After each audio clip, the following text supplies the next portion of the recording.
interceptions in a game, and then this past game with the sack fumble and then the interception. So I guess he'd be accounted for 5. Which is tough because of the fact that a lot of things go into all of those. The one that I was most disappointed on probably was the sack fumble, because that was most avoidable.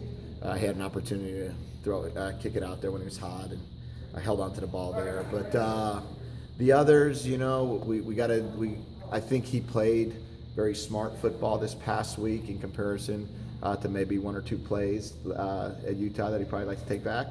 But he's not a guy that's been prone to throw interceptions.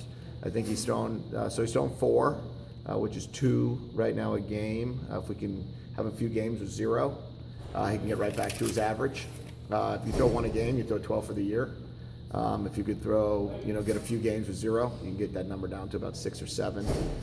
So he's got to do that. He's got to, strive for that number to get to about, somewhere less than 10 for the year, and try to double the touchdowns. You'd like to get the 2-to-1 ratio there or more. So we'll look for that. And I think that he's smart with the ball. Doesn't take sacks. There's only 1 sack and 76 pass attempts. So that's exciting.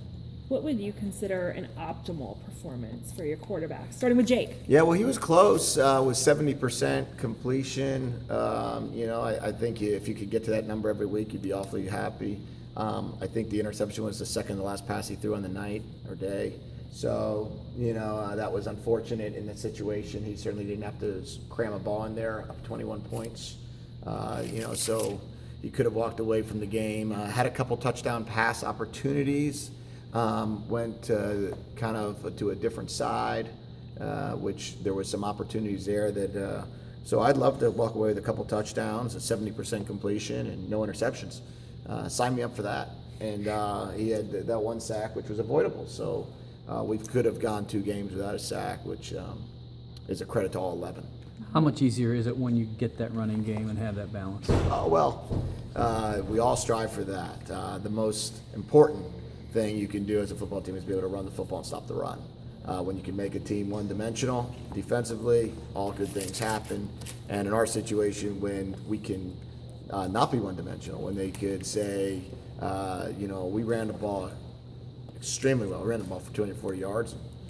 It was fun to watch it, watch our guys come off the ball, and be able to really have to throw it 20-something times a game is great.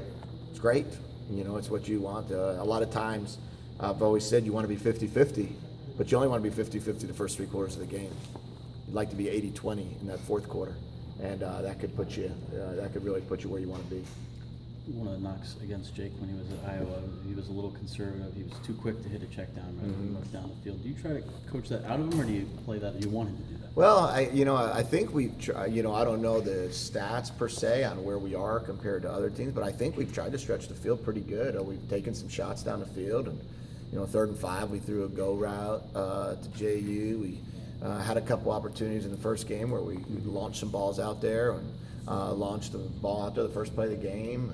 So he doesn't seem afraid to throw the ball out there to me. And then what he does do extremely well is he does move in the pocket and find checkdowns. That 4th and 5 was probably the best play of his in the night. And then also there was a 2nd and 17 where he moved forward and hit Ian Bunting and put us down there on the 3 or 4 yard line.